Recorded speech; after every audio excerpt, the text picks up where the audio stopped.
সেদিন ছিল সানডে। আমরা ঠিক করলাম আমরা যাব বড় মহাকাল ট্রেকিংয়ে। তো সেই কথা মতো আমরা বেরিয়ে পড়লাম। দেখো আমার বর আর ছেলে কিন্তু নাচানাচি করতে করতে যাচ্ছে। আমি জানি না পরবর্তী অবস্থা আমাদের কি হতে চলেছে, তবে আমরা প্রথমেই নাচতে নাচতেই যাচ্ছিলাম। এত সুন্দর পাহাড়, এত সুন্দর রাস্তা, তো দেখে যে কারো মন খুশি হয়ে যাবে।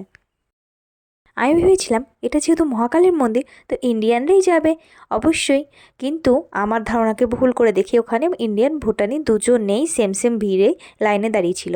তো দেখতেই পাচ্ছ এত সুন্দর একটা ভিউ, যে কারো দেখে একদম মন খুশি হয়ে যাবে। আমার সবথেকে বেশি মন কেড়েছিল এই জায়গাটি, কারণ এখানে দেখো ব্লুইশ ওয়াটার উপর একটা ব্রিজ, যেখানে মাছ অনেক ঘোরাফেরা করছিল, আর দেখে যে কারো এখানে স্নান করতে ইচ্ছে করবেই। আমরা ঠিক করেছিলাম মহাকালের পুজো দেবো, তাই সেই মতো কথা মতো আমরা স্নান করে কিন্তু বাইরে থেকে এসেছিলাম। তাই আমরা ভেবেছিলাম আসার পথে স্নান করবো, কিন্তু আমার মন মানছিল না। আমি কিন্তু জল ঘাটাঘাটি শুরু করে দিয়েছিলাম। এই যে দেখতে পাচ্ছ, এই মহাকালের রাস্তা স্টার্ট হচ্ছে। এখান থেকে যে সিঁড়িগুলো, সেই সিঁড়িগুলো দিয়েই আমরা মহাকালে উঠে আসবো।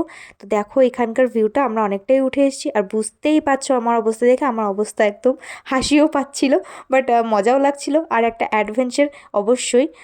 এই দেখো মহাকালের মন্দির, আর এই মহাকালের মন্দিরে কিন্তু আরেকটা মন্দির আছে, সেটা হচ্ছে পাগলা বাবা। এখানে কিন্তু কেউ আমরা ঢুকতে পারিনি, আর অনেকেই চেষ্টা করেছে তারাও ঢুকতে পারেনি। 2-4টে বাচ্চাই একমাত্র ঢুকতে পেরেছিল, কারণ এখানকার পথটা খুবই সংকীর্ণ। তেমনই কিন্তু বড় মহাকালের পথটাও খুব দুর্গম। দেখতেই পাচ্ছ এখানে সবাই ভিড় করে দাঁড়িয়ে আছে। তবে একটু ভয়ও লাগছিল, যেহেতু মানে পাহাড়ের গুফার ভেতর ঢুকছি আমরা। ফার্স্ট টাইম একটা অন্যরকম এক্সপিরিয়েন্স হচ্ছিল। তো এর আগেও আমরা নেপালে গিয়ে গুফায় ঢুকেছি, বাট এমন টাইপের গুফায় ঢুকিনি। এটা কিন্তু খুবই রিস্কিজনক, মাঝে সাঝে ধস নামে, কিন্তু তবু মানুষের কিন্তু ভিড় কমে না।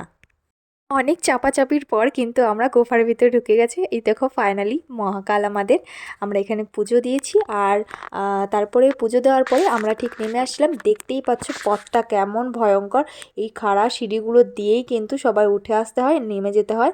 তো আমরাও ফাইনালি আমাদের মহাকালের পুজো দিয়ে কমপ্লিটলি আমরা নেমেছিলাম। আর নামার পরে আমরা কিন্তু খুব খুশি, আর আমরা যেই কথা মতো সেই ব্লুইশ ওয়াটারে কিন্তু আমরা স্নান করেছি মজা করে, ফের আমরা বাড়ি চলে এসেছি। টাটা।